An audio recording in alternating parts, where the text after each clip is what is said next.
directly overlaps with the spyware, with the biometric tracking, with the border conversation, and even with the drone point. Because how do you think they're going to be using biometric tracking? Number 8, we will finally complete the biometric entry-exit visa tracking system, which we need desperately. For years, Congress has required biometric entry-exit visa tracking systems, but it has never been completed. The politicians are all talk, no action, never happens, never happens. Hillary Clinton, all talk. Unfortunately, when there is action, it's always the wrong decision. Do you ever notice?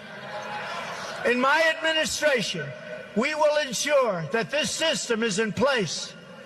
And I will tell you, it will be on land, it will be on sea, it will be in air. We will have a proper tracking system. What are your thoughts on that? What we're talking about today.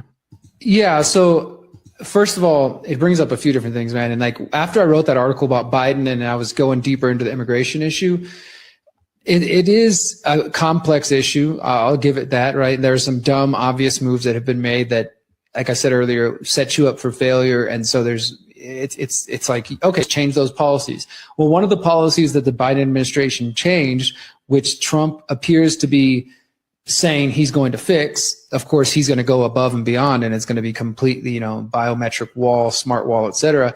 Though, is the fact that the Biden administration, and I think it actually started during the Obama administration, but it continued for sure during the Biden administration, that they ended the practice of DNA collection for sponsors. So as I write in that article, when there's an unaccompanied migrant child that comes across, they hold him, and sometimes maybe they have notes or something, or they have some sort of information, and they're supposed to find them a sponsor, which is, in the best case, a family member that's in the United States, and they connect them, they prove, okay, this is your family member, you know each other, IDs are shown, they do background checks, like that. Those are all the things that the Biden administration stopped doing, but they're supposed to do background checks, and that is supposed to include some level of biometrics, probably a DNA test of some sort.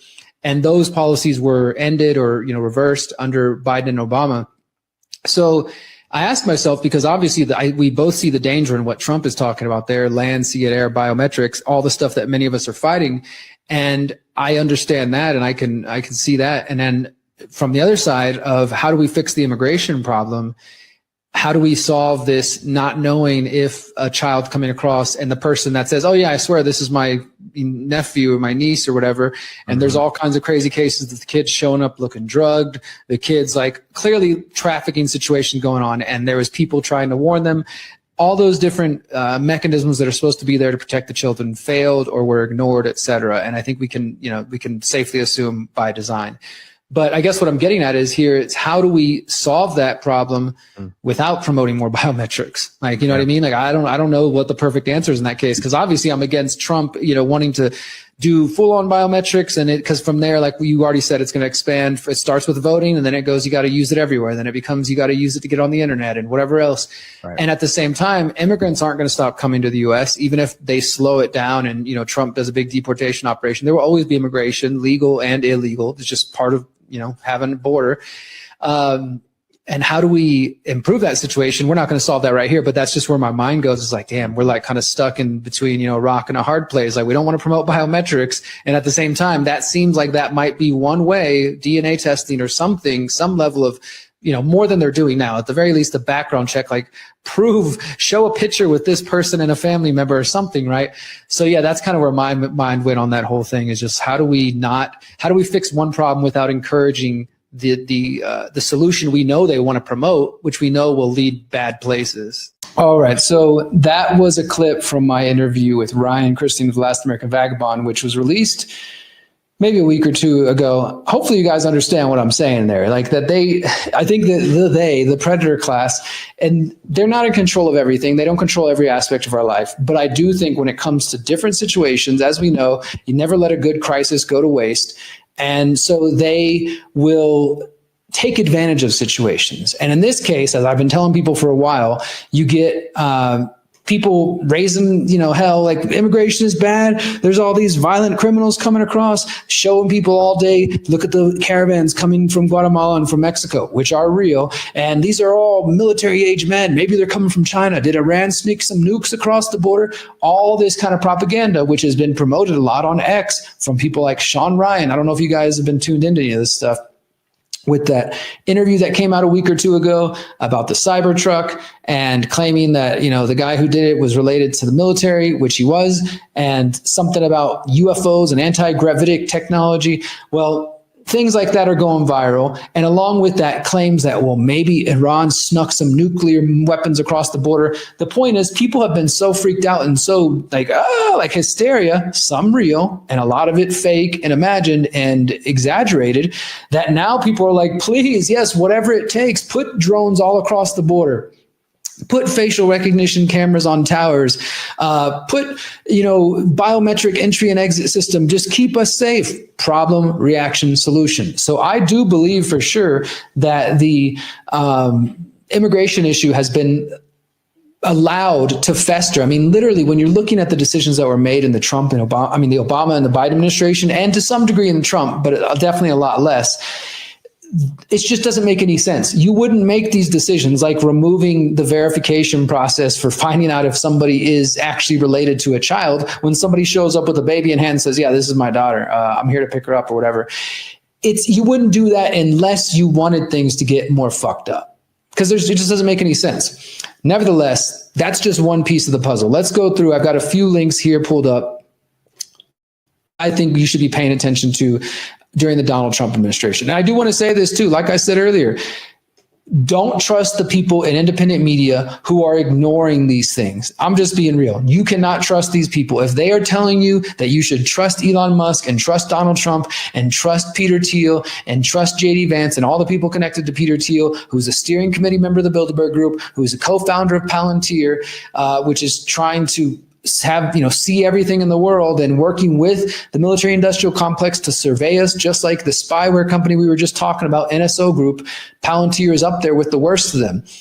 If you have people you are listening to or you see them across your social media feeds, stop following them. Punish them by unliking them and unsubscribing them, because they are feeding you fucking garbage propaganda to try to get you to support your own enslavement. This is what I've been calling the great inversion for at least the last year. The fake awakening, getting the right and conservatives and many truthers to accept the technocratic state and believe that they are actually fighting it. So I got a few things pulled up here.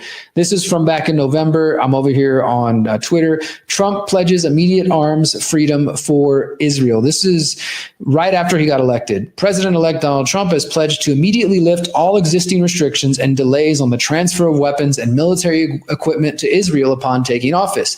This statement was made following discussions with Israeli Prime Minister Benjamin Netanyahu. Critics and supporters are evaluating blah, blah. So here it is. There's people talking all about it. Now, why am I bringing this up? This is 2 months ago, right? In recent days, I've seen people saying, oh, but look, Trump shared a video interview with, who is it, Jeffrey Sachs, or one of these guys that so many of you are falling for. And it was a video criticizing Benjamin Netanyahu, and Trump shared it. So that means he's going to be against Israel. It's like, let's just try to read into his social media posts what we want, instead of literally listening to his own words, where he said that he's going to remove all export restrictions and delays, which were imposed by the Biden-Harris administration. And in reality, the Biden-Harris administration was sending Israel all kinds of weapons, some of the biggest weapons packages ever. So Trump wants to go even further. So that's one thing to pay attention to. Trump is a freaking outright Zionist, and everybody around him and connected to him is as well. And here's David Icke sharing this one. The free speech man speaks. Who decides what is anti-Semitism? His masters do. And this was somebody retweeting a statement from Trump. This is back in November, right after the election. My first week back in the Oval Office, my administration will inform every college president that if you do not end anti-Semitic propaganda, they will lose their accreditation and federal taxpayer support. We will not subsidize the creation of terrorist sympathizers, and we're certainly not going to do it on American soil. Next, I will inform every educational institution in our land that if they permit violence, harassment, or threats against Jewish students, the schools will be held accountable for violations of civil rights law. Trump is a freaking Zionist. There's no way around it. I mean, it's not about hating Jewish people. I think people who hate Jewish people have fallen for another psyop, but it's about recognizing that this is a country that you can't even question. Even there was Thomas Massey shared recently, I think last week, that the House voted on a bill which would, now I'm not a big supporter of the International Criminal Court or any sort of globalist international organizations, but yes, people like Benjamin Netanyahu and war criminals like George Bush should be held accountable by somebody. And so the idea was that the International Criminal Court was supposed to do that. Of course, they don't go after anybody from the West. They just go after like African warlords and stuff like that. Nevertheless, because of South Africa and I think Ireland and a couple other nations who are standing up, they issued a warrant for Benjamin Netanyahu for his genocide against the Palestinian people, and now expanding into Syria and of course, just go Lebanon, getting worse and worse, right? And so because of that, the U.S. government, the U.S. House last week, besides Thomas Massey, apparently voted to admonish and to, I think, like sanction. I don't know if they can sanction the International Criminal Court or to remove funding or something, but basically just to say, International Criminal Court, you're bad because you're saying that Netanyahu is a war criminal. Well, he fucking is, okay? Now let's keep going. This is reported by the New York Times in the days after the Trump administration won. Israeli right pushing to annex West Bank sees allies in Trump's picks. Arab Americans and liberal Jewish voters, however, have ample reason to fear the naming of pro-settlement, pro-Netanyahu officials to top foreign policy posts in the new administration. And so obviously we got Marco Rubio, who's been a long time freaking neocon and, establishment puppet. Representative Elise Stefanik of New York as ambassador to the United Nations, also a hardcore Zionist. Former Governor Mike Huckabee of Arkansas as ambassador to Israel, also a Zionist. Stephen C. Witkoff, real estate developer and golf buddy of Trump, also a Zionist, now appointed special envoy to the Middle East. And it goes on and on. He's surrounded by Zionists. Let's see who else we got here. Let's get into that one in a second. Here, this lady, Tulsi Gabbard, another lady that so many people out there are falling for. She, back in 2023, so not a long time ago, she said that the rally in Israel was a powerful experience and she was full of hope. And she discussed the anti-Israel sentiment from some members of her former party, because she's no longer an anti-Israel Democrat. Now she's a pro-Israel Republican, basically went from independent all the way to Republican. And she also, for those who don't get it, because she's got a little silver in her hair and she's a surfer, she's so cool, we can all relate to her. I guarantee you part of that is fucking marketing to make her seem appealing to a lot of people. Here's a somewhat pretty lady who's a millennial and surfer and's got a silver streak in her hair. We can trust her. Pay no attention to her lying about World Economic Forum connections and the CFR connections, which I confronted her about. If you guys haven't seen that, go to theconsciousresistance.com.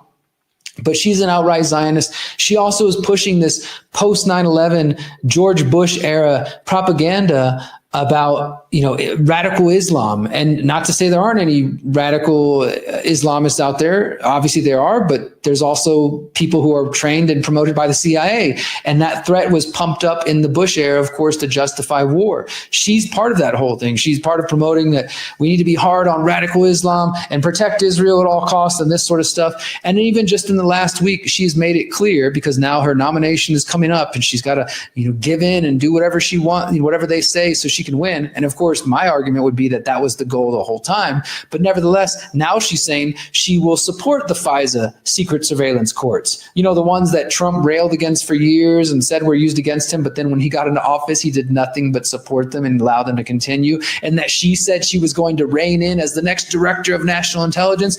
But now, because her nomination might be under threat, okay, I'll back off that, guys. Just let me get in there. And of course, some of you are going to make excuses. Well, Derrick, that's how politics work. You got to play the game if you're going to get in there and make any change. They have to fulfill Trump's agenda. It's bullshit, and you're falling for it again, and you're fucking retarded if you keep doing it. Whoops, sorry, did that come out? Who else we got here? Okay, so Michael Tracy, he tweeted this one. This is another Scott Bessent, billionaire hedge fund manager who raised tens of millions for Trump and was previously the chief investment officer of the Soros Fund Management, has been named Treasury Secretary. The great populist anti-establishment revolution continues apace.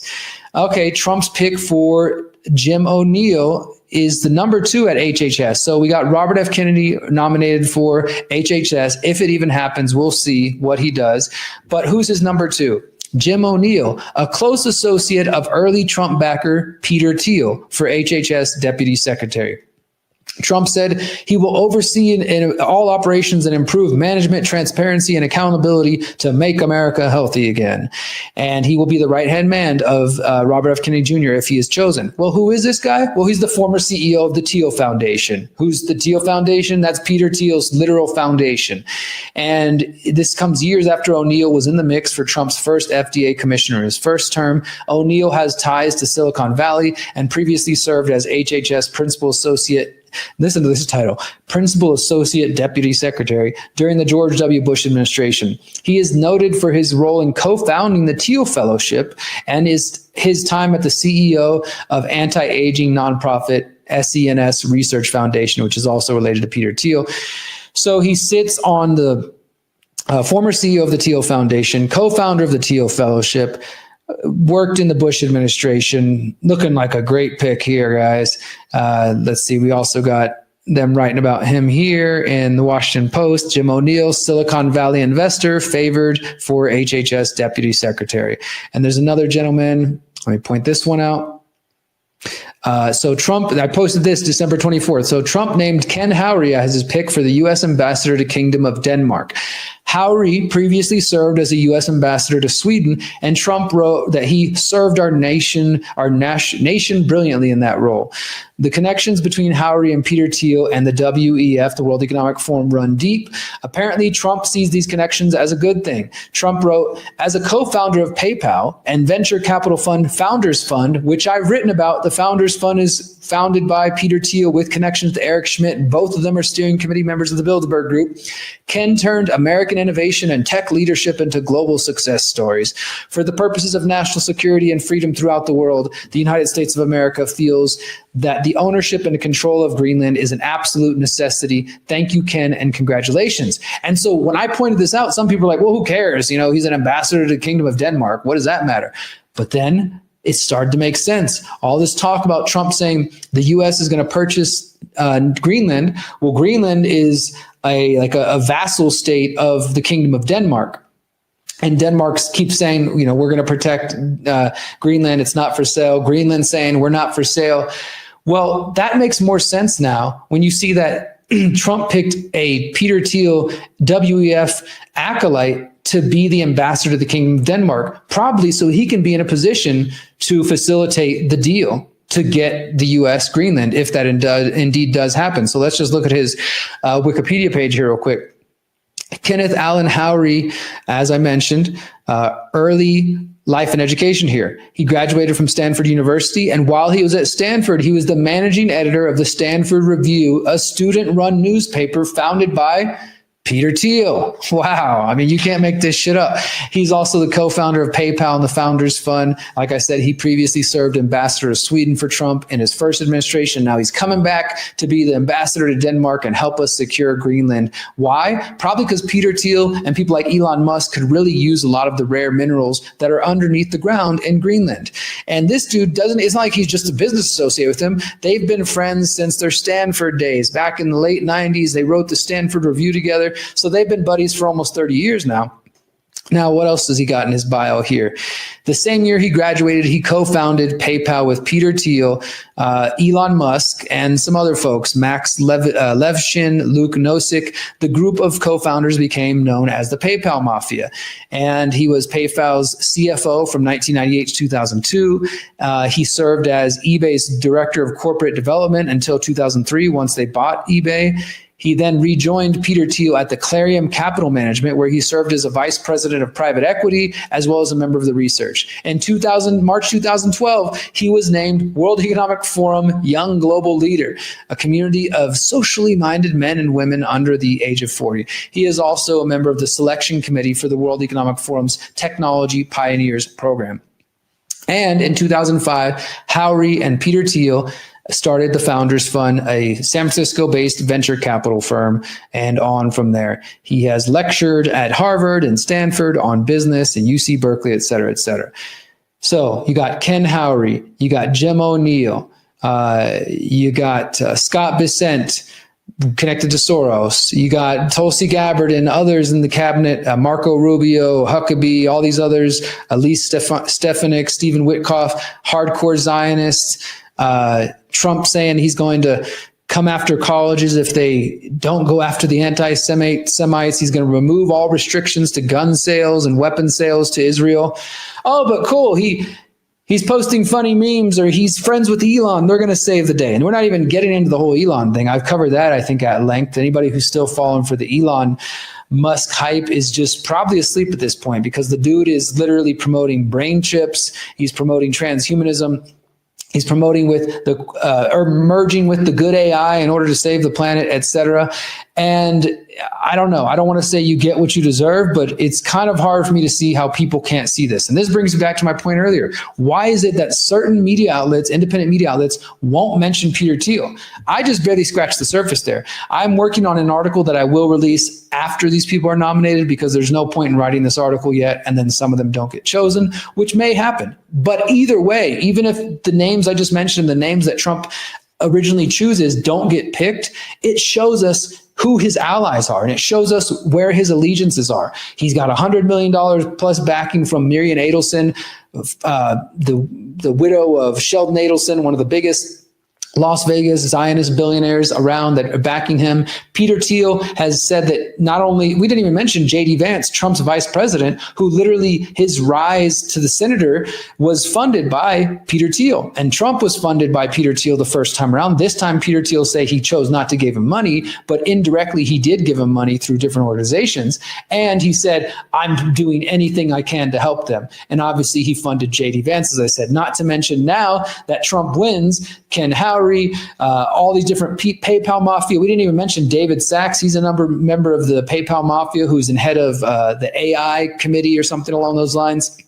This is literally the technocrats that I've been warning about since at least 2019 in my book. And before that, like they're in control. And that doesn't mean they wouldn't have been in control if Kamala Harris won. That's the whole fucking point I was making before the election, is that how can you try to act like any of this is going to end up differently when literally both sides are funded by the same people? Both sides. Zionists, check. Technocrats, check. Members of the Bilderberg group, check. I mean, you can't get any more different than that. You can sure make your arguments about, yeah, Derrick, well, it's going to come a little slower under Trump, or yeah, well, I wanted to, try to stick it to the libs, or whatever the hell you come up with. The point is, we're still marching towards technocracy. This brings me back to my original point, the people's reset, getting involved in your own community, taking real actions, solutions, because you can't trust Trump and Elon and Peter Thiel and all these other fucking people who are leading you astray, Joe Rogan, Russell Brand, all these other people telling you to trust the politicians, Luke Rudkowski, all these sellouts. You can't trust them. You can't trust them, and they're not going to help you. All they're trying to do is get you to keep watching, keep tuning in. We're winning. Trump's going to win for us. Or tell you every other video, civil war, red alert, emergency. That's what the entire space has become complete shit. There's a lot of good people doing good work, but there's so much garbage out there, and I just can't stand it. You need to take charge of your mind, your heart, and step away from those people who are trying to lead you astray. Look at the facts. You don't have to like me. You don't have to like my presentation. You don't have to like my articles or my books or my documentaries. Just look at the facts. You can hate me. You can dislike the way I report. Go follow somebody else, but follow the facts. And if people are telling you to trust Trump right now, yes, he's not in office yet. We got 6 days to go. But we know who he is based on his relationships, based on his first administration, based on who's funding him, and now based on who he's picking. You can make excuses all you want, but we can see it. It's right in front of our faces. The technocracy is staring us in the face. It's not left. It's not right. It's not fascism versus socialism or nationalism versus communism. It's technocracy. These people are inspired by the technocratic movement. And even the Department of Government and Efficiency harkens back to the efficiency movement, which was also an outgrowth of the progressive movement, which preceded the technocracy movement. Central planning, let's make government more efficient and make life more efficient. Even if that means we have to lose our freedoms, we have to have technocrats and the scientific elite leading things. And the crazy thing is the people like fucking Alex Jones and others are literally, I mean, not that we shouldn't have trusted Alex Jones a long time ago. He's betrayed people, the cause of liberty, a long time ago. And I proved this in the first Trump administration when I showed that Alex Jones from 2012 was reporting on the Bilderberg Group and people like former Governor of Texas, Rick Perry, and his attendance at the Bilderberg Group. But then when Trump picked him as his Secretary of Energy in 2016, what did Jones do? Nothing. Complete silence. Don't even mention. 4 years ago, this guy's bad. He's at Bilderberg Group. Question him. Well, Trump's picking him. Never mind. And now Jones is shilling for Elon Musk as hard as he can. And it's sad, but they're showing you who they are. This is the great reveal. This is the great inversion. Things are getting more and more inverted, and it's going to get more difficult. We are going to watch people we know and care about, who we think are awake and aware, sell out. And people you follow or you listen to or friends and family, they're going to fall for these traps.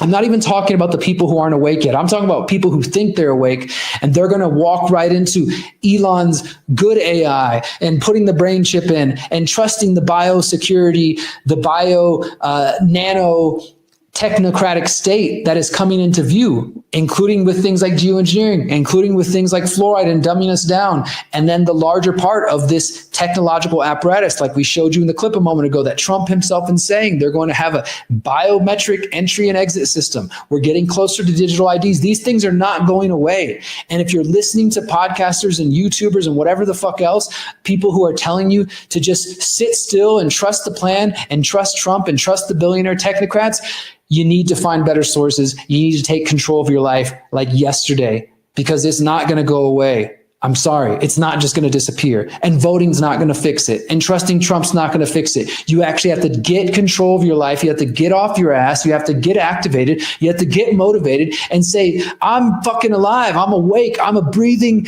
living human being, and I'm not going to fucking be sucked into slavery. I'm not going to allow myself and my family and the coming generations to suffer because I chose to do nothing. I can see the problem, and I'm going to act. I'm going to channel the best of my lineage and of my ancestors who worked so hard through blood, sweat, and tears to get me here. And I'm going to channel that energy, and I'm going to give it everything I fucking got, because being alive matters, and having liberty and keeping this very young seed of an idea of individual liberty, which hasn't even survived that long in humanity's history, keeping that alive for the coming generations is so important. And I'm going to push past my laziness. I'm going to push past my doubts and my fears and my insecurities. And I'm actually going to take control of my life and take control of my financial situation and take control of my mental situation and my health, so that I can at the very least make the effort to try to leave behind a better world for the coming generations. And maybe even knowing that we won't succeed, or perhaps we might get part of the way, but it's more important than anything. Nothing else matters, and it's worth the effort. At least that's where I'm coming from. Maybe I'm just crazy. Since 2012, the Conscious Resistance Network has been an independent media organization focused on empowering individuals through education, philosophy, health, and community organizing. We work to create a world where corporate and state power do not rule over the lives of free human beings. Our motto is leading by example and helping others in their pursuit of freedom. Visit theconsciousresistance.com to find our articles, documentaries, interviews, podcasts, books, and more. Remember, you are powerful, you are beautiful, and you are free.